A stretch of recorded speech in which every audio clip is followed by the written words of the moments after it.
Olá, gente. Boa tarde mais uma vez. O pessoal que chegou já no começo está abusado de me ouvir falar boa tarde, mas daqui a pouco tem mais, viu? Mas já estamos em 63 aqui, né, gente? Então vamos dando início, tá? E aí o pessoal vai chegando e a gente vai passando as informações para quem estiver chegando depois. Uma luzinha, faça as honras. Certo, boa tarde, gente. Todos me ouvem? Massa. Então, boa tarde a todos, todas e todes. Para quem não me conhece, me chamo Malu. Curso sexto período de psicologia e sou atual vice-presidente do CA, na gestão Virginia Leone Bicu. Primeiramente, eu gostaria de dar as boas-vindas a todos, né, que chegaram e estão chegando ao nosso evento intitulado A Quem Serve a Prevenção, Setembro Amarelo e as Implicações Políticas da Psicologia, que está sendo realizado pelo Centro Acadêmico de Psicologia da UFCG, em parceria com a Margem Coletiva de Escuta e o Núcleo de Psicologia Comunitária da Saúde, NUCS. Eu acredito que o título já dá grandes pistas sobre o nosso intuito, né, com a realização desse evento e os tensionamentos que são importantes de serem demarcados hoje e sempre. Não pretendo me alongar, mas eu gostaria apenas de dar uma introduzida e reafirmar minimamente o porquê de estarmos aqui hoje. Bem, durante o mês de setembro, nos deparamos com uma enxurrada de mensagens, né, de solidariedade voltadas à depressão e outras patologizações da vida, e campanhas de prevenção ao suicídio, né, seja por profissionais da saúde ou não. E, ultimamente, essa campanha ela tem sido expandida ainda mais devido ao seu uso mercadológico, cooptado por empresas e até mesmo gestões públicas da área da saúde descompromissadas, que fazem da campanha uma campanha política, né? Se é que me entendem. Vejam que a grande questão gira em torno do esvaziamento da discussão e da preocupação política marqueteira e que atende a muitos interesses, e o menor deles é a preocupação social e ética com as pessoas em sofrimento. Trata-se, então, de um outro viés político, né? E vale lembrar que no meio disso podem até existir boas intenções, né? Mas elas não são muito efetivas. A patologização é a via mais fácil e lucrativa, a individualização do sofrimento é também a via mais fácil e lucrativa, enquanto que políticas públicas garantidas e pessoas com consciência de classe, de raça, de gênero e das mazelas que nos são impostas, não são lucrativas e não servem a esses interesses. Bem, diante de tudo isso, não faz sentido, portanto, falar sobre sofrimentos sem falar sobre a forma como vivemos, as condições às quais estamos submetidos e a maneira como a sociedade é estruturada, né?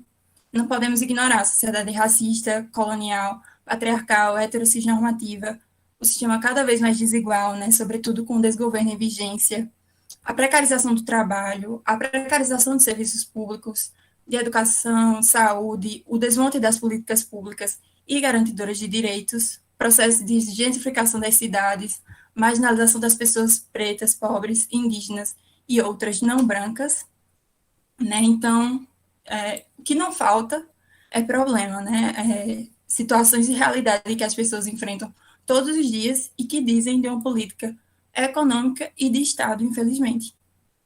Então, diante de tudo isso, né, a gente afirma que é a isso que precisamos nos atentar, né, e é dessa forma que precisamos nos colocar, entendendo essas questões e reivindicando que essas pautas da campanha, né, sejam tratadas dessa forma. É óbvio que existem muitas outras fontes de sofrimento, questões que também perpassam a vida de cada um. As pessoas sofrem de diversas maneiras, diferentes, né? Mas não podemos mais consentir com essa lógica, individualizando o problema, que é preciso ser pensado e discutido por todos nós, estudantes e profissionais de psicologia, mas principalmente enquanto coletividade, corpos constituintes de uma sociedade e que ocupam os mais diversos espaços. Para finalizar, né, eu gostaria de dizer que esse espaço é nosso, de debate e de construção coletiva, então, por favor, sintam-se à vontade para contribuir, ligar suas câmeras, microfones, falar pelo chat, como se sentirem mais confortáveis, e convidar todos a pensar juntos formas de não reproduzir essa lógica. Para isso que a gente está aqui hoje. Encerro a minha fala por aqui, né? Já falei demais.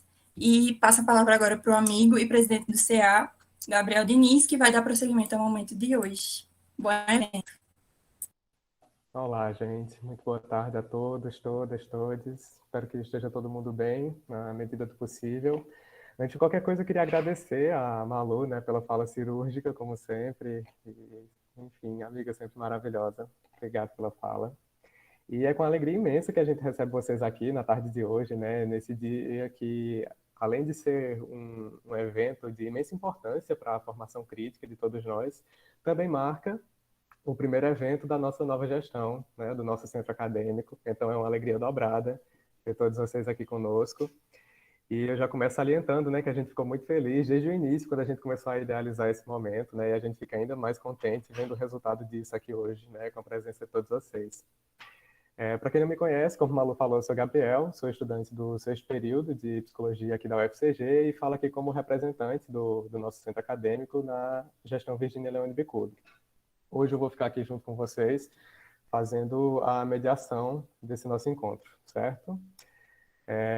Como acho que vocês puderam ver, né, através do e-mail que a gente encaminhou para todos os inscritos, a gente alcançou um número muito expressivo de inscrições e, em razão disso, a gente também está transmitindo nesse momento esse encontro pelo YouTube, para que, caso algum dos inscritos não consiga, né, daqui a pouco, se vier a acontecer, conectar com a gente pelo Meet, tem essa outra alternativa, né, dele estar acompanhando o evento junto com a gente, mas lá pelo YouTube, né?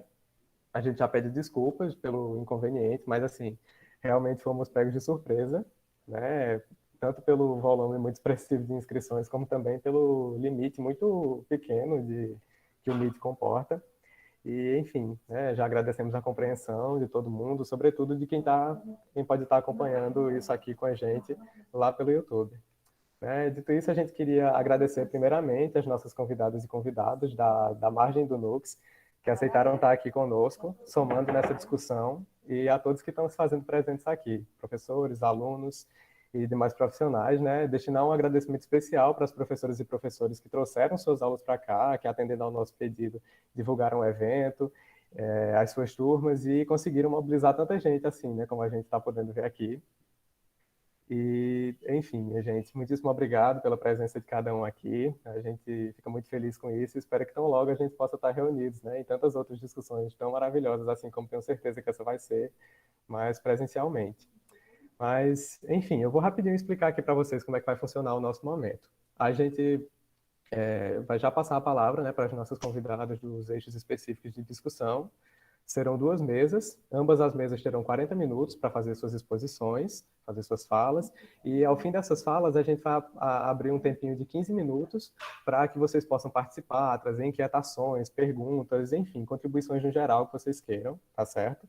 A gente vai deixar no chat também uma listinha para que vocês possam ir se inscrevendo, né, colocando seus nomes, para falar ao fim das exposições das nossas convidadas. E, enfim, fiquem bem à vontade para ir preenchendo e se inscrevendo, tá certo? Caso vocês também só possam deixar mensagens de texto, né, pelo chat, a gente também vai contabilizá-las. E quanto a isso, a gente reforça que estamos monitorando tanto o chat aqui no Meet como o chat no YouTube. Então, as contribuições por ambas as plataformas serão contempladas aqui.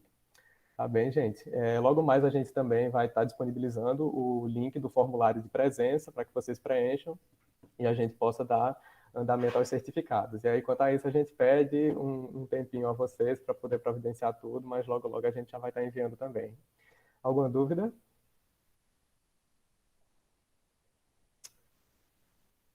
Pois então, gente, sem mais delongas, né? Passo a palavra às nossas convidadas que vão compor o primeiro eixo de discussão, intitulado Inquietações e Considerações Críticas à Campanha de Setembro Amarelo. Vitória Cruz e Luísa Porcaro, que estão aqui representando a Margem, coletivo de escuta. Vitória é nossa colega de curso, né? Minha amiga de turma do sexto período e, além de membro e colaboradora da Margem, também é colaboradora do LAPSO, o Laboratório de Psicanálise e Orientação Lacaniana, aqui da UFCG, onde ela está vinculada à linha de pesquisa Psicanálise, Clínica e Política. Luísa, também membro e colaboradora da Margem, é psicóloga clínica, graduada e mestre pela UEPB. E é isso, gente. Sem mais enrolação, sejam muito bem-vindas. É uma alegria imensa para a gente, né? Uma honra enorme ter vocês aqui com a gente. Mais uma vez, a gente agradece por terem aceitado o convite e fiquem bem à vontade, tá? O tempo é de vocês.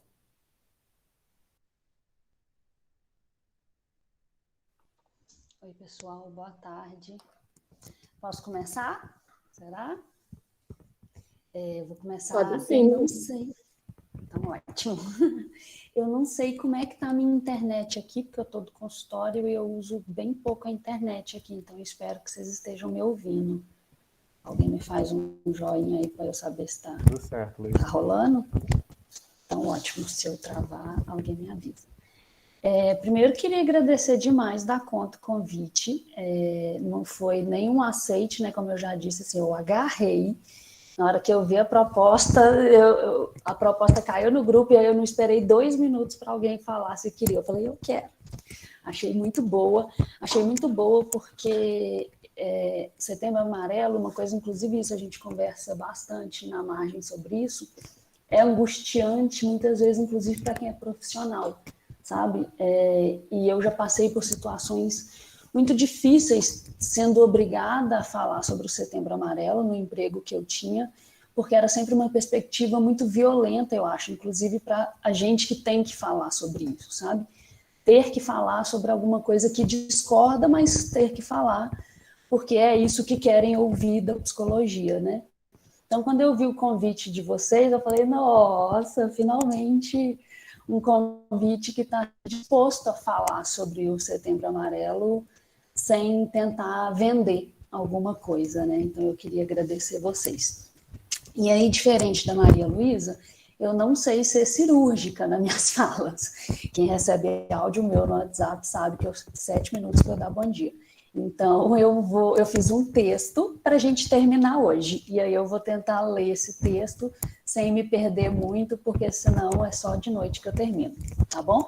Mas não é porque eu vou estar lendo e tentando me manter no texto que vocês não podem me interromper se quiserem. Eu estava falando com o Gabriel que não sou uma pessoa da academia, então não sei ser acadêmica, formal, espero ser interrompida, espero que isso seja muito mais um diálogo do que uma palestra, tá bem?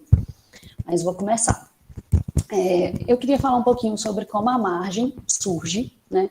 Como a gente construiu o nosso fazer, e a gente surgiu inicialmente lá no início da pandemia, a partir da campanha Mãos Fraternas, que é uma campanha nacional que foi pensada e criada a partir dos movimentos sociais, como, por exemplo, o Movimento dos Trabalhadores Rurais Sem Terra e o Levante Popular da Juventude, acho que são os principais, assim, né? Para combater os efeitos da pandemia que extrapolavam as questões meramente sanitárias. Sobreviver da pandemia, desde o início, impunha garantir alimento na mesa, saúde mental minimamente assegurada e resistência popular. Por isso, o lema da campanha é o povo cuidando do povo. Dentro desse projeto maior, que era o Mãos Fraternas, surgiu a iniciativa do projeto Agentes Populares de Saúde, que visava, por meio da educação popular, a formação dentro dos bairros, dos territórios e das associações de moradores, formar pessoas capazes de levar à comunidade informações básicas sobre higiene e prevenção à Covid, já que desde o início a gente percebeu que isso não viria de um Ministério da Saúde, né? Mas também não era só sobre isso. Aconteceram oficinas de feitura de sabão para que as pessoas da comunidade pudessem garantir uma renda, né, possível. Teve distribuição de cesta básica do MST, entre outras coisas. E alguns professores da UFCG estavam envolvidos com o projeto Agentes Populares de Saúde, entre eles o professor Tiago, né, de Psicologia. E a partir das reuniões de elaboração do projeto, ele ouviu de vários colegas e moradores da comunidade que havia uma demanda muito grande por escuta psicológica. Então, como desdobramento desse projeto maior, ele elaborou o projeto de extensão que deu origem à Margem Coletivo de Escuta. E por que eu quis começar falando sobre isso? Porque para a gente é muito importante... uma coisa, inclusive, antes de eu me perder, é importante salientar que, inclusive, 2 dos nossos colaboradores iniciais da Margem, que estão com a gente até hoje, o Reynolds e o Lucas, participaram da formação como agentes populares de saúde lá junto com a comunidade. E aí por quê, né, que eu acho que é importante destacar isso? Porque para nós, da Margem, é muito significante que desde o início do projeto, desde quando a gente era só um projeto de extensão, ele surge e ele ainda se sustenta como uma demanda da comunidade para a universidade, e não o contrário. Como a gente diz que as extensões deveriam ser, mas normalmente não são, né? Normalmente a universidade impondo alguma coisa à comunidade. E isso é uma coisa que a gente fica bem orgulhoso desde o início, assim, que tenha sido uma demanda da comunidade, das pessoas que estavam ali no Agentes Populares de Saúde. E é importante destacar também que isso para a gente é importante porque a gente, desde o início, tinha muito medo de ser confundido com essas ações, como a gente viu agora, por exemplo, meio politiqueiras, né, de assistencialismo de saúde mental.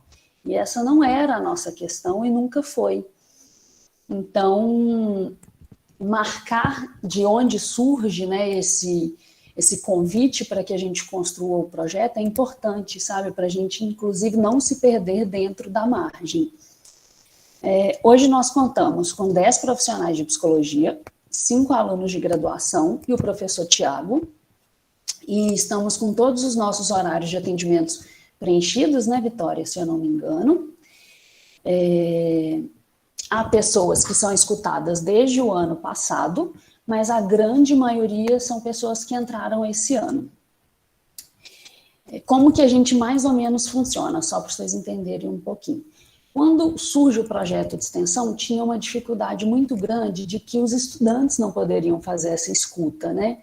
Então, como que a gente ia dar conta disso que chegava até o Tiago naquele momento, né? Como é que a gente faz? Não tem jeito dos estudantes fazerem, né? Tinha toda a questão de não ter como supervisionar os atendimentos online, etc.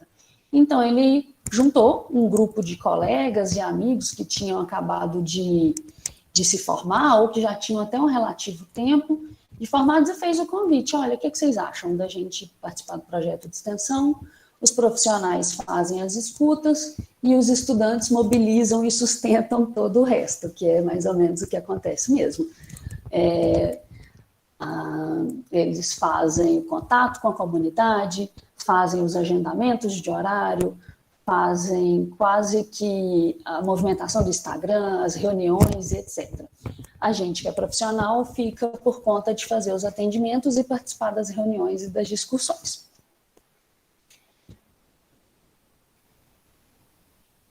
Uma coisa que é muito importante de dizer é que a partir dessa nossa experiência de atendimentos na margem, desde o ano passado ficou muito claro para nós que somente a escuta psicológica não seria suficiente para dar conta do sofrimento das pessoas que a gente acolhia. Nós fazíamos reuniões mensais para discutir os casos atendidos e passamos por situações em que tivemos que deixar nossa dita neutralidade, né, de lado e na casa de uma das pacientes, por exemplo, levar uma cesta básica, porque a sua principal angústia era que ela e as filhas não tinham o que comer. E aí nós nos deparamos com a crua realidade de que não tinha acolhimento psicológico possível que fosse dar conta do sofrimento dela, que era fome, né? Então nós percebemos que não era suficiente oferecer escuta psicológica e pedir que essa pessoa, que foi a vida inteira silenciada, falasse, né? Em algumas situações isso parecia não ser natural para aquela pessoa, sabe? Falar. Esse foi e ainda é uma das nossas principais dificuldades, manejar o silêncio de quem muitas vezes nunca se sentiu ouvido. E, inclusive, fazer com que essas pessoas fiquem. Por isso eu estava, inclusive, dizendo, né, que a gente tem, se eu não me engano, 2 pessoas que estão desde o ano passado, mas todo o resto dos participantes que são ouvidos pela margem entraram esse ano. A rotatividade é uma questão para a gente. E aí é exatamente nesse ponto, né, nessa dificuldade em que a gente encontra das pessoas falarem e de que muitas vezes esse falar parece que não faz sentido, né, só o falar, né, só oferecer escuta, é que a gente percebeu desde o início, lá em junho, julho, bem antes do Setembro Amarelo, de que a coisa como está sendo feita não era suficiente, né? Essa campanha, por exemplo, do Setembro Amarelo, nos moldes de como ela é feita hoje, não dá conta, é uma falácia, né? A coisa não se resume só a falar. a gente precisa bater nessa tecla do procurar ajuda, do fale com alguém, mas a gente percebeu que precisava ir adiante também, né? A gente precisava avançar em alguma outra coisa. Inclusive, eu tô com a impressão de que eu tô travando. Vocês estão me ouvindo? Tá dando pra ouvir, Luísa. Deu uma travadinha agora no final, mas pouca coisa. Então, ótimo.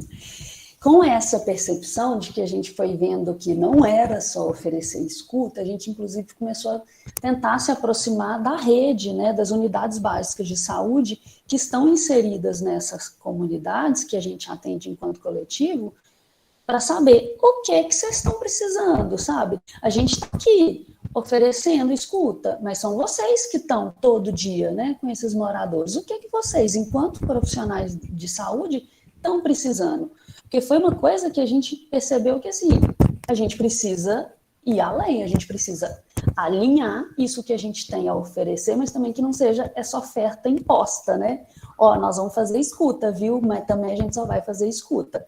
Então, a gente começou também a ir às comunidades e falar assim, o que vocês querem? Ó, a gente não vai resolver o problema. Essa sempre foi, inclusive, uma das coisas que a gente colocava, né, Vitória?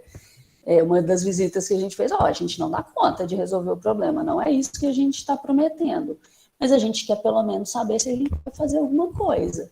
E a partir disso, dentro das nossas possibilidades, a gente vai pensar no que a gente faz. E aí tem sido uma construção muito interessante, sabe? Porque a gente encontra uma infinidade de limitações, mas a gente encontra também que, assim, há muita aposta a ser feita. E aí a gente está construindo nossas possibilidades do fazer. Mas aí também, já não me perdendo, porque eu já estava indo por um caminho que era outro, vou voltar. Aí eu já vou falar um pouquinho mais especificamente sobre a questão do Setembro Amarelo e do suicídio, né? Eu acho que uma coisa que é muito importante de destacar é que nós, enquanto margem, não estamos dizendo que o suicídio não é um problema de saúde mental. Sim, é muito importante que a gente diga isso, porque desconsiderar, né, que o suicídio é um problema de saúde mental seria exatamente excluir o sujeito do fenômeno como um todo. Mas o que é mais importante ainda, que a gente diga e reforce sempre, que é o que inclusive a gente defende como uma das nossas palavras de ordem, é que saúde mental não é um problema individual, né? Por sua vez, então, o suicídio não é um problema individual, ele é um fenômeno plural, né? Ele está, sim, relacionado à saúde mental do sujeito, mas também está diretamente relacionado aos direitos a que esse sujeito tem acesso, à rede de saúde que o contorna, ao alimento que ele tem ou não no seu prato, à segurança trabalhista, à segurança financeira que ele tem, as suas possibilidades de viver, principalmente a sua possibilidade de viver um futuro, né, de ter qualquer perspectiva.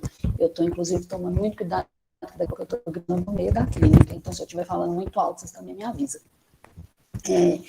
E aí eu fiquei pensando muito sobre isso, né, sobre essa questão do suicídio, e refletindo um bom tempo, inclusive eu queria elogiar quem pensou nos títulos do evento, porque a pergunta de vocês é muito perspicaz.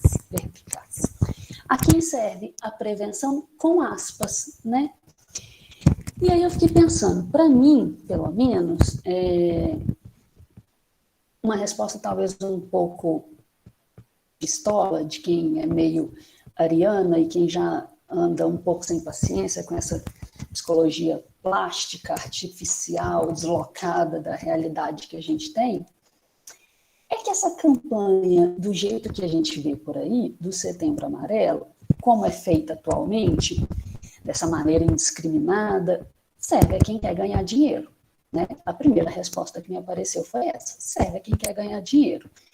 Porque, infelizmente, não são poucas empresas e os profissionais que tentam lucrar em cima do tema e do sofrimento das pessoas. Não vou me estender muito, né, e tentar também não dar nome aos bois, mas só para vocês entenderem do que eu estou dizendo, eu, pessoalmente, já vi clínica de psicologia oferecendo escuta gratuita, mas recomendando aos profissionais cadastrados para fazer essa escuta que depois pescassem essas pessoas escutadas nesse plantão gratuito para os seus consultórios, ou seja, está vendendo, né, terapia por aí. Já vi psicóloga sortear um mês de escuta grátis para quem compartilhasse um post dela. Já vi salão de beleza marcando hashtag Setembro Amarelo, porque cuidar da sua beleza também é saúde mental.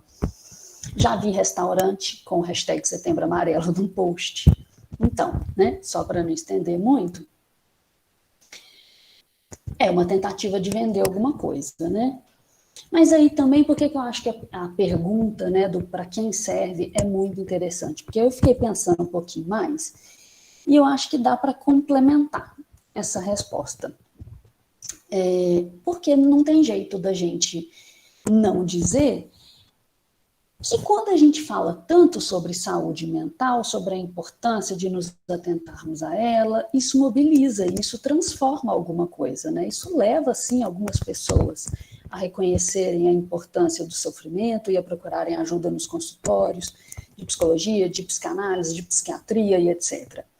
E se essa pessoa pode pagar, e se ela não depende de um plantão politiqueiro da prefeitura ou de uma rede pública de saúde mental, que apesar de muito resistente, a gente sabe que está fragilizada, e aqui um pequenino recorte, né? Inclusive, essa é uma questão que a gente defende muito no nosso manifesto da margem. Quem não tiver lido, convido que leiam, porque eu acho que é muito importante, inclusive, para se entender o que a gente sustenta enquanto uma psicologia política, né? Que o próprio desmonte da rede pública de saúde mental é um projeto, né? É um projeto político de gestão da vida. Mas, enfim, né? Se a pessoa pode pagar para estar nos consultórios, e se ela tem suas outras necessidades de vida asseguradas, né? Se ela tem segurança, se ela tem trabalho, se ela tem alimentação no prato, alimentação adequada, né? Não é também ter a ração do Dória, né? Se ela tem isso assegurado, esse cuidado para com a saúde mental dela se desenrola, né? Se sustenta. E a pessoa estabiliza seu sofrimento. Então, assim, não é que a prevenção ao suicídio, como ela é feita hoje, não funcione. Ela funciona. Desde que você faça parte da classe média, né? E possa bancar para um tratamento particular. Por quê? De novo, nos moldes como ela é feita hoje, né? Como não se fala de fortalecimento do SUS, não se fala de direito ao acesso à alimentação adequada, não se fala sobre o desmonte das leis trabalhistas, só se fala de você procurar ajuda, e ajuda onde? Nos consultórios. A gente está só vendendo, né, saúde mental por aí. Então, falar sobre suicídio é ruim? Não, né? Acho que não. Mas a gente precisa falar de um ponto de vista que ultrapasse essa questão mercadológica, né? De que a gente vende salvação e também a gente vende uma forma de vida que seja só uma forma de vida produtiva, né? Isso é vender as coisas, né? A gente precisa falar sobre o suicídio de uma perspectiva que ultrapasse essa questão moral, né? Religiosa, cristão-judaica, culpabilizadora, individualizante, despolitizada. A gente realmente precisa falar e ouvir, principalmente, o sujeito que sofre. Talvez isso fosse, inclusive, uma questão. A gente deveria parar de falar um pouco, né? E ouvir as pessoas que estão, de fato, sofrendo. Peraí, bebi água. E aí, uma coisa que me incomoda muito é perceber que quando a gente escuta no consultório, falando de um ponto de vista profissional, né, de quem já está atuando há um tempo, é que quando a gente escuta no consultório sobre qualquer desejo do paciente, seja ele da ordem do que for, a gente escuta sem julgar, né, sem se desesperar, sem querer dizer alguma coisa, oferecer uma salvação, ou pelo menos é assim que deveria ser, que a gente espera que seja, etc. Mas quando a gente escuta sobre suicídio, ou sobre a palavra morte, ou até assim, o desejo de não estar mais aqui, isso parece que soa um alarme, sabe? Toca uma trombeta, abre-se o céu, as pessoas entram em desespero. Não é tolerado falar sobre morte, né? E a gente precisa aprender a ouvir os sujeitos, até mesmo quando eles falam sobre o desejo de morrer, ouvir sem julgar, ouvir se permitindo escutar o que ele diz, e não que as nossas crenças, medos e tabus dizem, né? Porque aí, talvez, ouvindo, se torne possível interpretar, manejar, ressignificar, dar outro destino a esse desejo que não seja a literalidade do ato, né? Mas aí, olha que interessante. Eu estava ouvindo esses dias, inclusive compartilhamos, né, Vitória, uma live da professora Giane Tavares, da página Saúde Mental Pop Negra, e aí ela estava falando com alguns outros professores, que eu não lembro o nome, também não anotei, que a gente, na verdade era um dos outros professores que estavam falando, que a gente só sabe escutar e só liga a sirene do meu Deus do céu quando a gente escuta sobre o sofrimento padrão da população branca, classe média, que paga para estar nos consultórios, etc. Até por isso a campanha de Setembro Amarelo é feita nos moldes que né? Não surpreende que ela seja feita aqui. Porque ela é pensada para essas pessoas somente, né? Por outro lado, está a situação de que quando a gente escuta pessoas, por exemplo, que falam sobre seus sofrimentos, que são, por exemplo, sujeitos negros, pessoas trans, mulheres que estão em situação de vulnerabilidade, seja social, financeira, física, pessoas que sofrem e que estão em situação de uso abusivo de drogas, legais ou não. Mesmo quando essas pessoas podem procurar os serviços de saúde, podem ir até os consultórios, podem pagar para estar, né, em tratamentos particulares, ainda assim elas correm o risco de não ser ouvidas, porque nós não temos uma psicologia que considera esses sujeitos, né? Então a nossa trombeta só toca porque é padrão, né? A gente só entende o discurso do sofrimento mental, do sofrimento agudo, quando é esse sofrimento padrão. Então, assim, para tentar ir concluindo um pouquinho esse pensamento, eu acho que para a gente dar tratamento a isso, aí se eu começar a ler os comentários eu me perco todinho, mas sim, acho que para a gente tentar dar tratamento a esse sofrimento agudo, sabe, e elaborar uma fala, ai, me perdi, peraí, fui ler os comentários. Eu acho que para tratar o sujeito que está em sofrimento agudo e elabora uma fala sobre o seu próprio desejo de morrer, de se suicidar, ou seja, como for que ele leve isso até o consultório, né?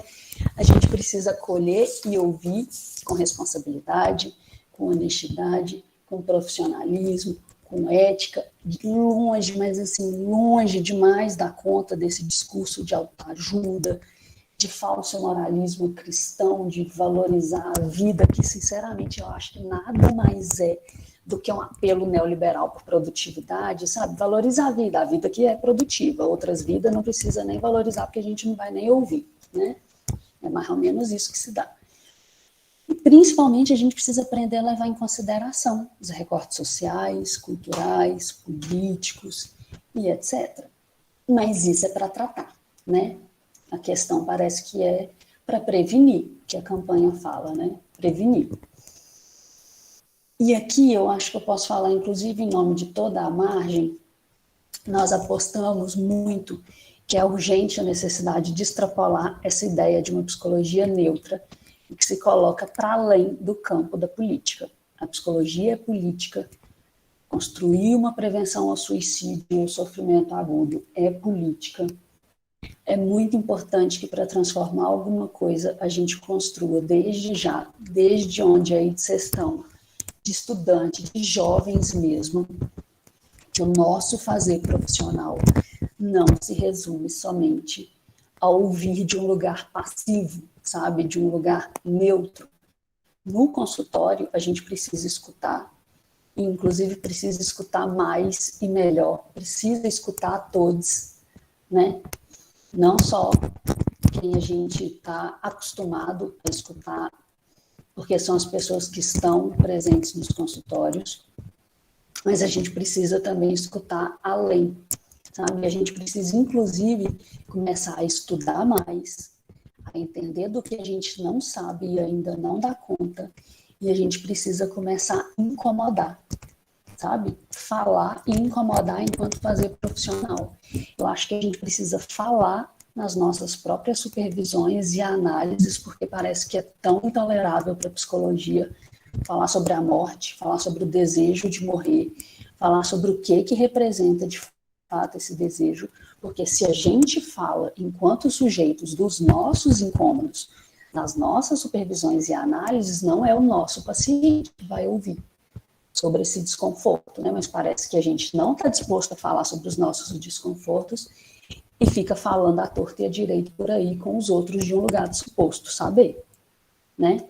Mas para além de falar sobre os nossos próprios desconfortos, a gente precisa também começar a falar e lutar enquanto prática profissional nas ruas, né? Falar mesmo, sair desse lugar de neutralidade, ocupar os espaços públicos de diálogo, de enfrentamento, inclusive, né? Não é só de conversa que a gente vai mudar alguma coisa. Porque só sentado na poltrona, esperando o paciente vir falar, vir deitar no divã, né? Ou pregando no Instagram, que toda a vida importa, mas sem lutar por garantia de todo modo de vida, a gente não está fazendo nada. De novo, só está vendendo terapia e micropílulas de autoajuda que não ajudam quase ninguém.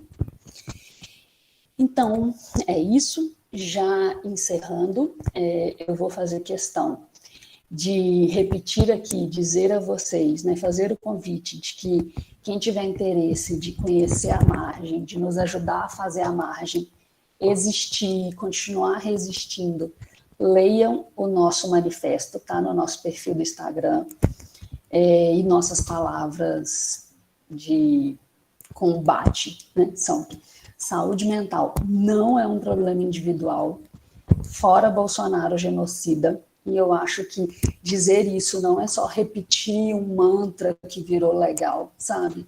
Nada, bicho, mas nada faz mais sentido para uma campanha que diz que prega, né, prevenção ao suicídio, preservação da vida, do que lutar pela retirada de um modo de política, porque também não é só a gente dizer que é o Bolsonaro, né, um modo de política que goza com a morte dos sujeitos, sabe? Então, se a gente quer falar de prevenção à morte, né, prevenção ao suicídio, preservação da vida, a gente precisa falar sobre retirar do poder esses sujeitos que são verdadeiros genocidas e não só retirar, né? A gente precisa começar a falar sobre responsabilizar e julgar esses sujeitos.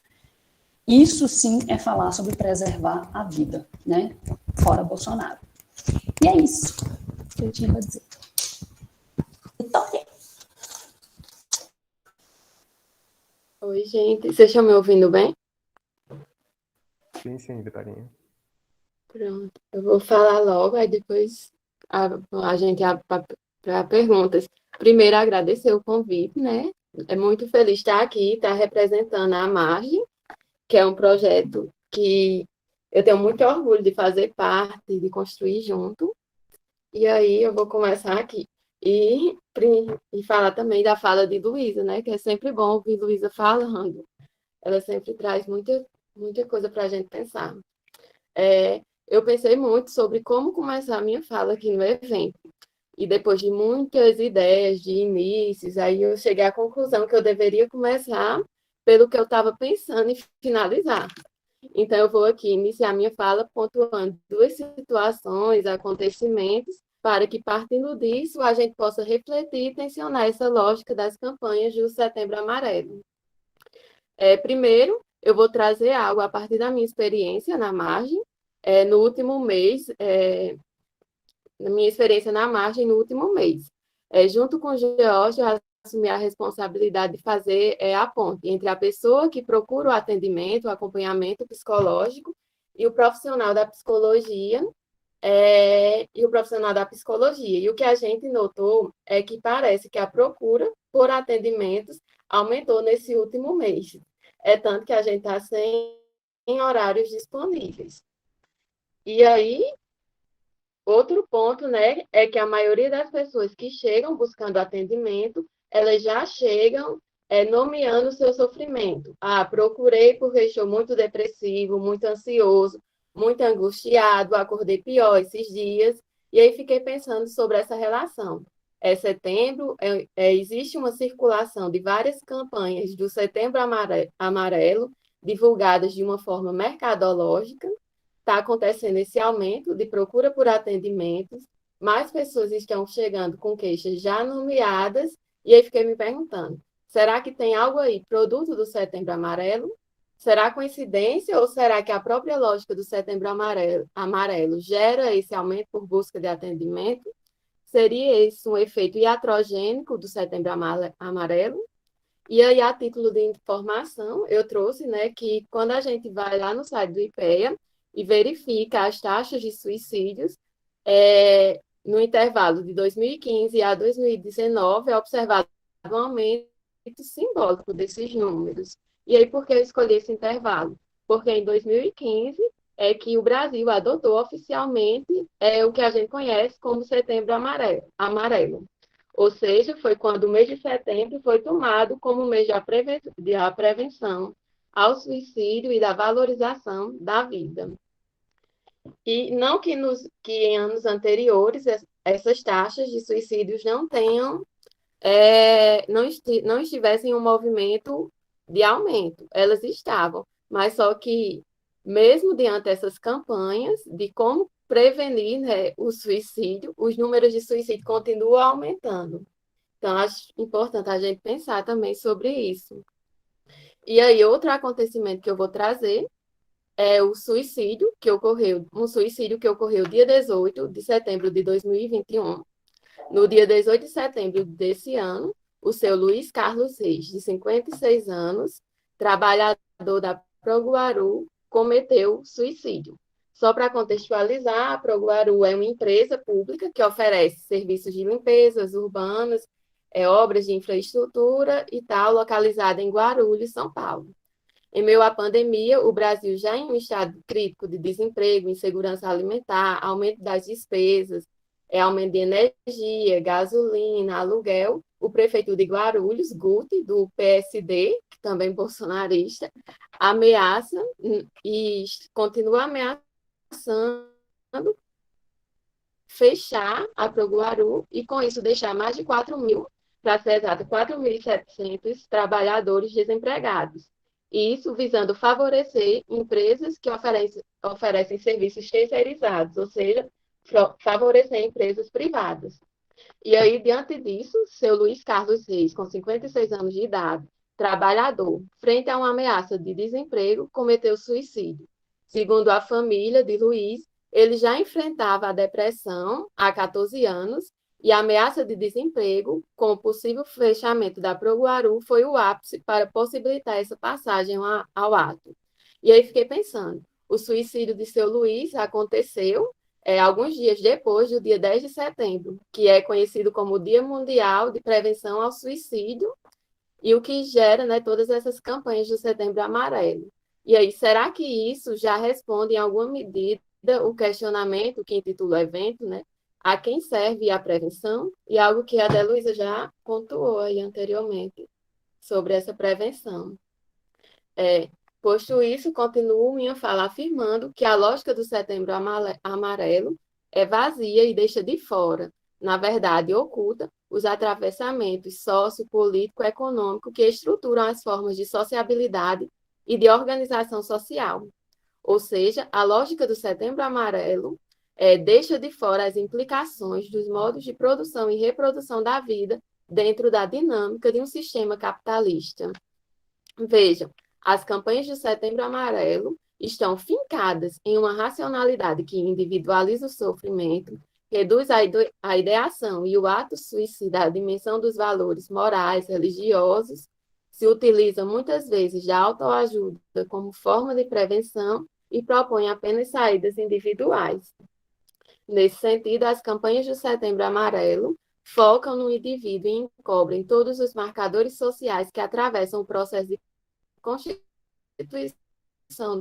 do sujeito, dos modos de subjetivação e dos modos de participação social. E aí, aqui eu não poderia deixar de citar Freud, que lá em 1920, 1921, em Psicologia das Massas e Análise do Eu, no primeiro parágrafo, ele diz, abre aspas, na vida psíquica do ser individual, o outro é, via de regra, considerado enquanto modelo, objeto, auxiliar e adversário. E, portanto, a psicologia individual é também, desde o início, psicologia social, num sentido ampliado, mas inteiramente justificado. Fecha aspas. Neste texto, Freud já demonstra como a constituição, a formação do eu de cada sujeito é afetada pelas formas de organização social, pelo modo como os vínculos sociopolíticos se formam e pela estrutura que vai orientar os modos de sociabilidade. Quero aqui frisar que os sofrimentos psíquicos, além de serem variáveis e singulares, dependem também das condições sociopolítico, econômico, histórico, racial, de gênero, entre outras. Entretanto, a lógica do Setembro Amarelo opera por uma via na qual os sofrimentos psíquicos são individualizados e a qual reduz os sofrimentos a meras questões psicológicas, como se a saúde mental, como um todo, não fosse perpassada pelo social.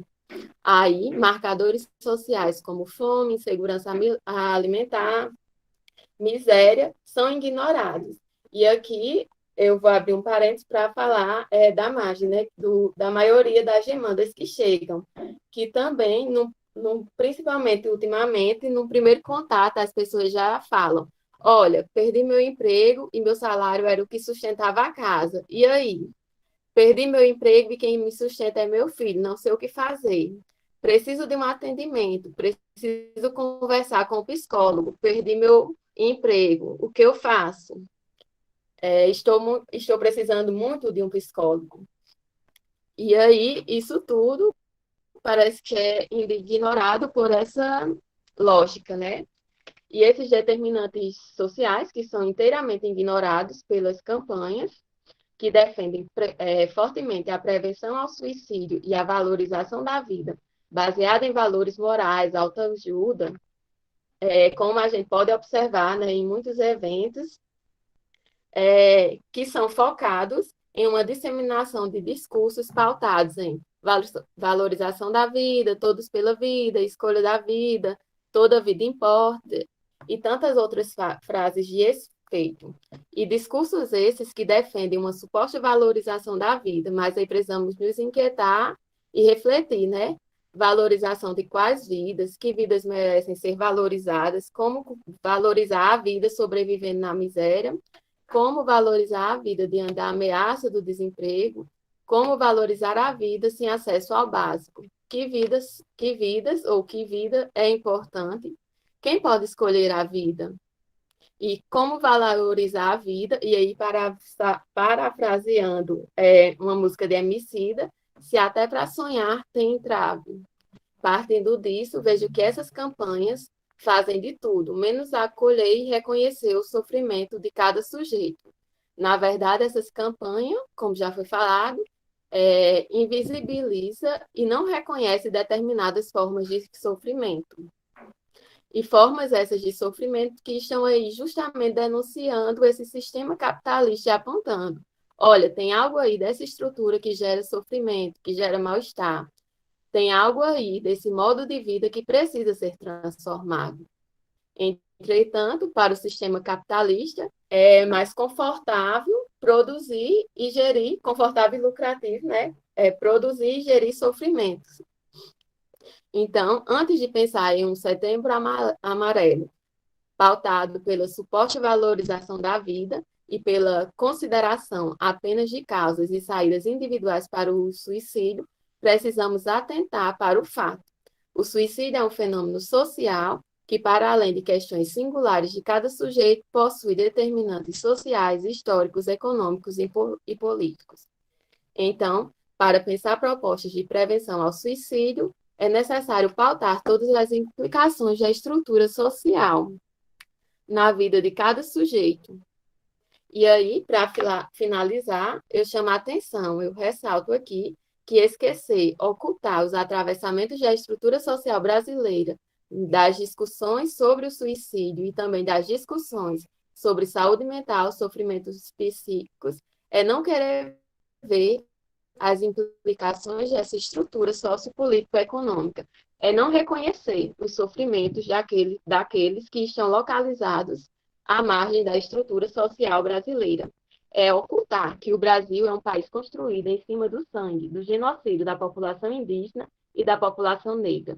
É esconder que esse país é fundado por meio de um violento processo de colonização que até hoje atinge violentamente determinados corpos, tanto na dimensão da vida física, material, como também na dimensão da vida psíquica.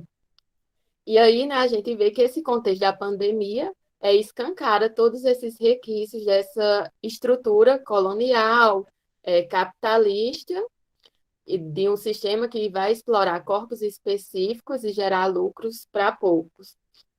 E aí, as pessoas, os sujeitos que estão em situação de vulnerabilidade social nesse mês, não só nesse mês, né, durante o ano inteiro, mas intensamente nesse mês, escutam dessas campanhas do Setembro Amarelo que devem valorizar a vida, quando não se tem uma vida com acesso ao básico.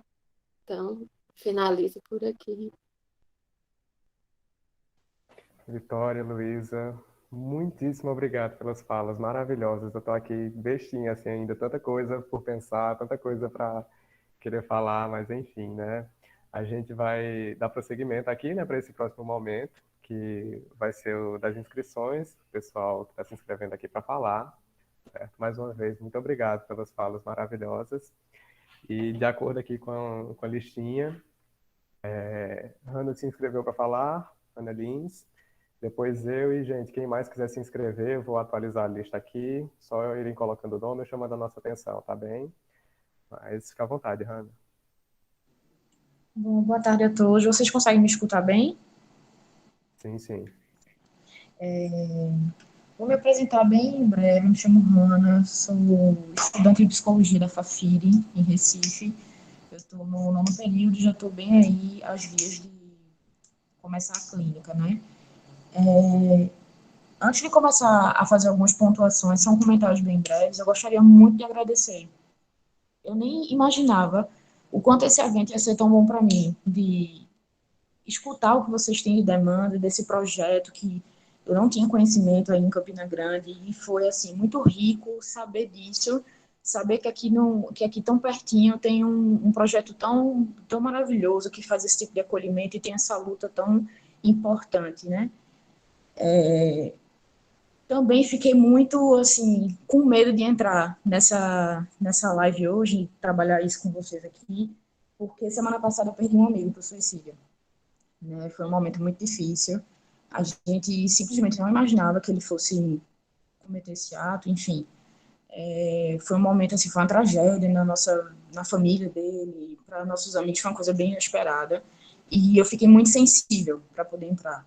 Mas agora eu estou vendo o quanto foi importante, até eu ter esse olhar diferente, né? Com a fala de Vitória, de Luísa, foram falas, assim, maravilhosas, e agradeço muito por ter pessoas como vocês que compartilham e geram esses eventos para disseminar essa informação que é tão importante, né? E reiterar um pouco essa questão da irresponsabilidade, que, a meu ver, é isso, nos sistemas públicos de saúde ainda, com essa questão da falta de responsabilidade com o atendimento no que diz respeito à questão de saúde mental. Eu trabalho no estado de Pernambuco, na área de saúde, e eu percebo muitas falhas nesse sistema de acolhimento, de andamento de atendimento e tudo mais. E basicamente eu acho que é isso. Eu não vou conseguir falar muito, eu peço desculpa, eu estou muito emocionada, assim, mas reiterar a importância desse atendimento, desse olhar humano, desse de se desdobrar e de se doar para esse tipo de demanda, e não fazer o Setembro Amarelo como, de fato, que foi comentado por Luísa, como uma ideia muito mercadológica, de você aplicar cupons, de você aplicar campanhas de beleza, campanhas até de gênero alimentício, enfim. É, de fato, a gente arregaçar as mangas e ver onde é que está a falha, identificar e lutar cada dia por uma psicologia mais neutra, de fato, que atenda todas as demandas, a todos os públicos, de forma integral e multidisciplinar para evitar esse tipo de coisa, sabe? Porque, no caso, meu amigo, ele cometeu suicídio porque ele tentou várias vezes e ele não foi acolhido, sabe? Então, foi muito difícil. A gente vê que ele ultrapassou essa barreira aí do instinto de sobrevivência dele, porque ele não teve o acolhimento aqui em vida, sabe? É muito, muito difícil isso acontecer. Eu senti isso de perto, eu já tinha essa sensibilidade para essas demandas, mas você sentir de perto é um tiro assim no peito a queima-roupa, sabe?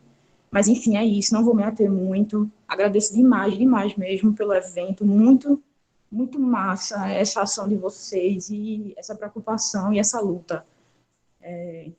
O mundo precisa de psicólogos assim, né? De profissionais de saúde dessa forma. Bom, é isso, obrigada, viu?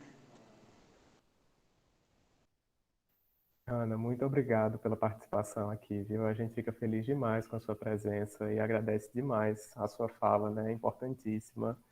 Deixo aqui as condolências em nome de todo mundo. A gente imagina que não seja, né, um momento nada fácil, ainda mais para estar falando sobre isso aqui, né? E, enfim, frente a isso, a gente só agradece ainda mais a sua participação, né? E, enfim, é o tipo de fala que realmente não pode nos faltar, né? Quando a gente discute essas temáticas.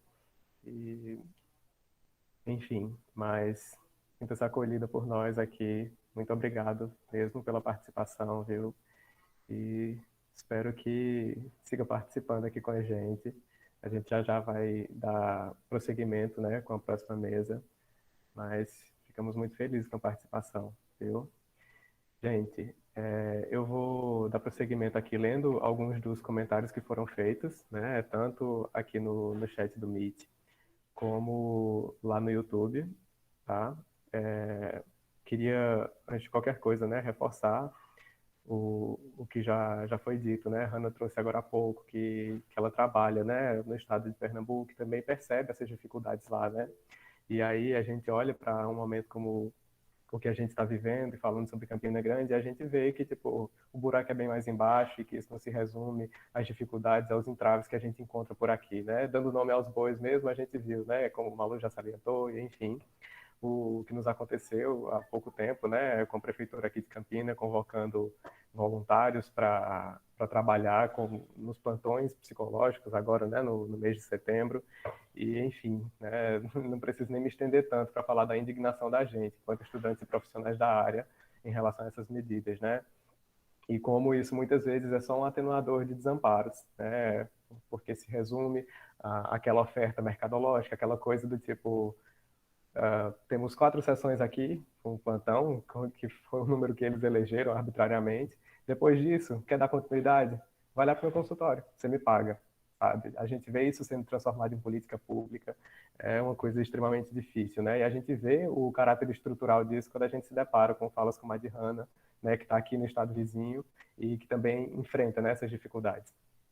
E, enfim, comentando um pouco sobre os comentários que foram tecidos aqui, né? Flávia falou sobre a mercantilização da saúde e como ela está em todos os âmbitos, né? E muitas vezes, por estar no campo da psicologia, a gente vê muitos discursos que se valem de uma suposta, de uma forma de não se posicionar, né? De ficar ali em cima do muro e atender a todos ou coisas do tipo.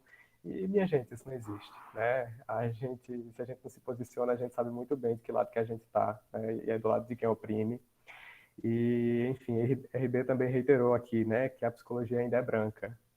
E isso é uma das coisas, né, que a gente precisa o tempo todo estar reforçando. Não só que a psicologia ainda é branca, mas que a psicologia ainda é heterossexnormativa, sabe? E que ainda assim, né, por mais que a gente evolua muito, por mais que a gente esteja aqui num momento como esse, né, discutindo com tanta gente, com gente tão massa, a gente ainda sabe, né, que o fazer psicológico ele é hegemonicamente voltado para a mercantilização, ele é voltado, né, para a branquidade, ele é voltado para a heteronormatividade, enfim, né, que a gente possa, de fato, ir demolindo essas estruturas. Né? Não se trata da gente rasurar um pedacinho de uma fala, não se trata da gente trocar uma pequena engrenagem, são o tipo de coisa que a gente só resolve quando a gente desmantela, de fato, esse sistema. e que essa seja uma das nossas atividades, né, enquanto estudantes, enquanto profissionais de psicologia, mas que a gente se empenhe em realmente demolir isso para que algo novo possa ser construído, e não que a gente reforce mais do mesmo sempre, né. No chat do YouTube também, Laís Santos falou, né, sobre a urgência da ampliação e de contextualização, né, da saúde mental. E, enfim, né, como é importante, como Luiz e Vitória já salientaram muito bem, né, que a gente trate dessas questões não apenas como se a saúde mental ela residisse só aqui, né, residisse só em problemas psíquicos ou coisas do tipo, mas como isso tem a ver, né, como Luísa bem falou, com a disponibilidade de uma moradia, de um acesso à educação decente, de saneamento básico, né, de comida na mesa. E no momento como que a gente vive, em que tudo isso está extremamente difícil, né? Como há tempos a gente não esbarrava com tanta dificuldade, é extremamente importante que a gente reforce, né, essas questões. Não sei, eu estou revendo o chat aqui, acho que ninguém mais se inscreveu para falar nada. Se eu estiver errado, por favor, me interrompam. Mas, diante disso, né, eu passo de novo a palavra. Júlia, por favor, fique à vontade. Oi, Gabriel. Peraí, deixa eu ligar a câmera para vocês me verem. Tudo bem? Eu só queria agradecer pela fala de Luísa. Foi emocionante. Assim, quando você disse que eu ia acabar, eu não, como assim? Eu quero mais. Ai, porque é muito maravilhoso ter o conhecimento, né? Kézia tá aí também. A gente é do primeiro período de psicologia e dá uma esperança saber que existem projetos como esse e que existem pessoas como vocês que estão aqui e que a gente tá falando na mesma língua e que a gente não tá num mundo paralelo no qual estamos fechados na nossa própria bolha social, nas nossas bolhas de redes sociais mesmo, que a gente vê só as nossas posições, mas que existem projetos que estão sendo implantados na vida real, afetando pessoas reais, e que há uma esperança. Isso tem sido muito complicado, assim, para mim, ter essa esperança de que há uma saída para esse sistema, porque você vai se educando, né? Como a Luísa falou, se educar e entender realmente como a realidade funciona. É difícil, porque quanto mais você vê, mais difícil é ignorar o sistema e como as rodas funcionam, e como as manipulações políticas funcionam em geral. E quão frustrante é você estar você defender um grupo, né?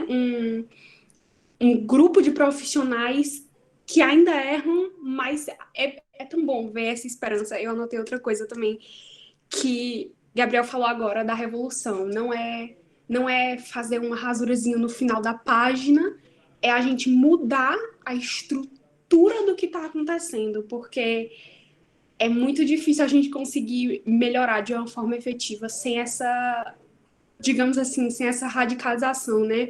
Uma reforma, ela muda os galhinhos de uma árvore, mas a estrutura, ela vai na raiz, ela vai nos pontos principais.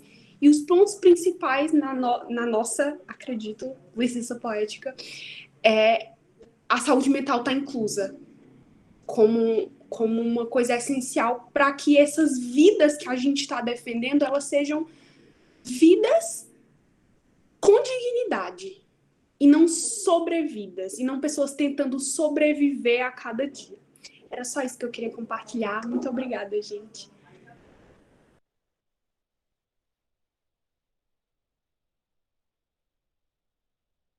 Obrigado, Júlia, pela fala excelente. Luísa, Vitória, vocês querem fazer algumas últimas considerações?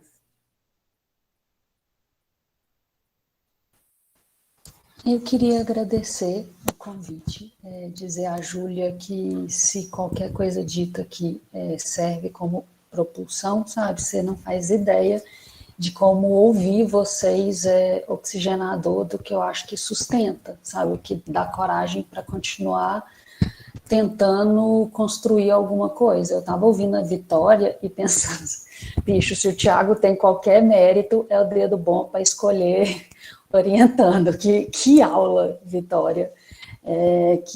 E essa é uma coisa muito interessante na margem, assim, Renata, eu vou fazer questão de nomeá-los, porque são sensacionais, Renata, Vitória, Jorge, Lucas, Reynolds, ensinam tanto, e eu acho que, assim, quem puder, sabe, quem quiser, se vocês quiserem se chegar à margem, é um espaço de diálogo muito bom, é um espaço em que a gente realmente tenta fazer com que... E aí, coitado da gente profissional que achasse que sabe alguma coisa a mais, sabe?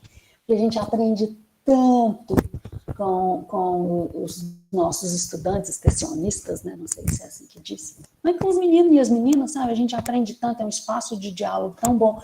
Tem reunião em que a gente senta para discutir algumas coisas e eles fazem umas intervenções assim que eu fico, caralho, onde é que eu estava na época da minha graduação que eu com certeza não dava conta de elaborar esse tipo de coisa. Assim, é muito oxigenador, é muito encorajador, sabe? Estar perto de pessoas que estão em formação e já são tão boas, tão competentes, tão convictas do que defendem enquanto psicologia política revolucionária, e isso é maravilhoso. Então, eu só tenho a agradecer vocês, porque eu acho que isso é que faz falar assim, a gente não está enxugando gelo, sabe? Talvez a gente esteja tentando realmente transformar alguma coisa, errando, tropeçando, percebendo as nossas faltas, mas fazendo furo, sabe? Promovendo alguma transformação possível. E aí, obrigada a vocês por esse momento aqui. Me fez muito bem.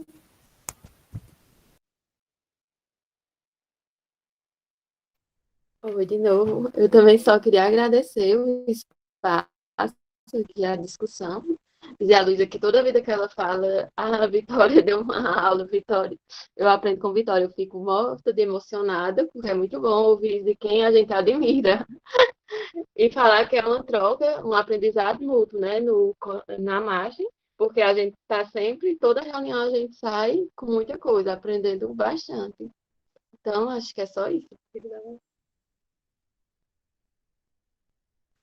Gente, muitíssimo obrigado mais uma vez pela participação de vocês, viu? Pelas falas incríveis, enfim, por tudo. Muito bom ter vocês aqui com a gente. E vamos dar então prosseguimento, tá? Para o segundo eixo de discussão. O esquema é o mesmo, o tempinho de fala, o tempo de discussão no final, tá, gente?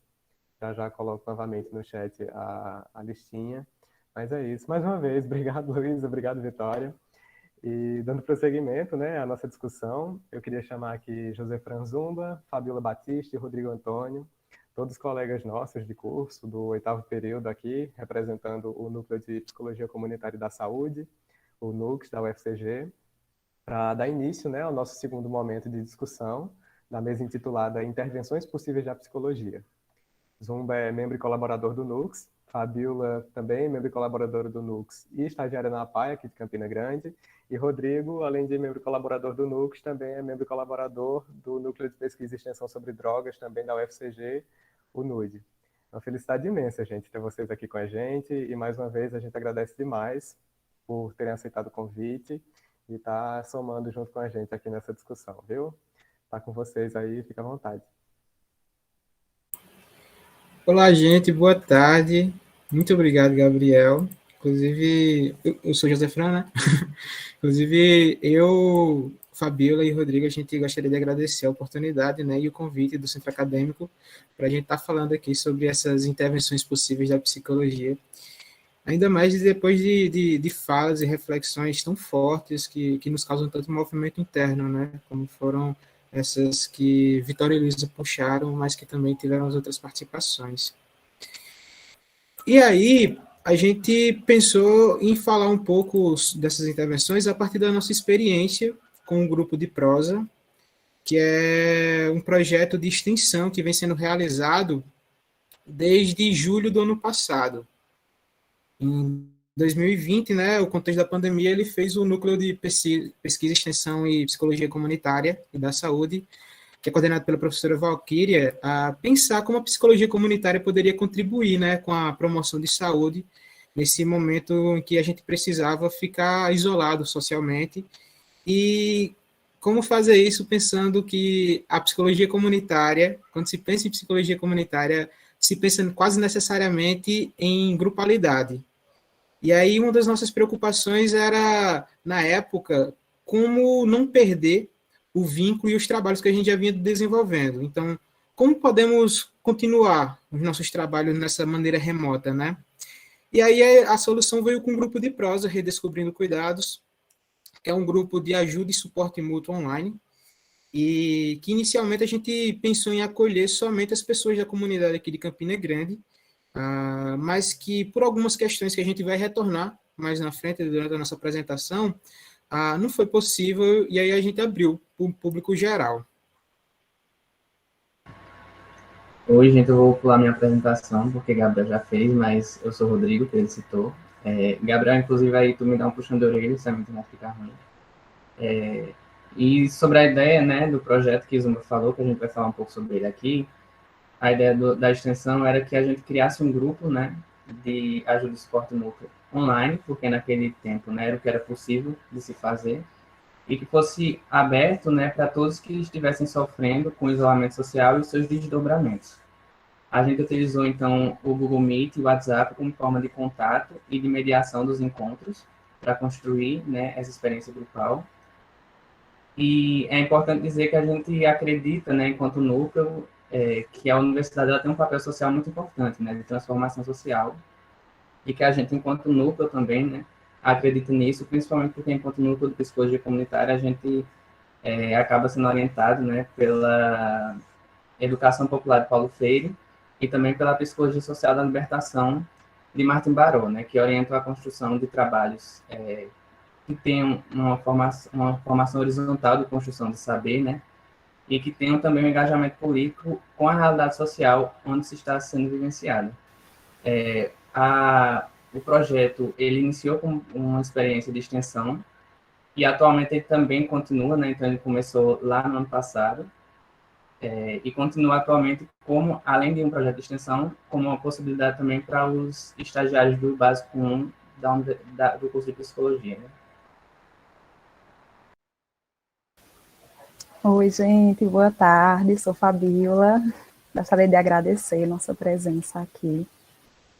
Dando continuidade à fala dos meninos, nós pensamos o grupo de prosa a partir da metodologia de ajuda e suporte mútuo, como o José Fran falou, que é baseado no autor e professor Eduardo Vasconcelos. De forma resumida, a gente pode caracterizar de ajuda mútua os encontros que construímos na plataforma do Google Meet, que são aqueles encontros que tem a reunião agendada, com os participantes presentes, né, os encontros virtuais, onde as vivências acontecem. E suporte mútuo é a extensão desse trabalho, através do grupo de WhatsApp. Esse suporte, ele é, entre outras coisas, importante para manter o vínculo, construir um sentimento de pertença, identidade, e também de segurança, né, de acolhimento ao longo das semanas dos encontros.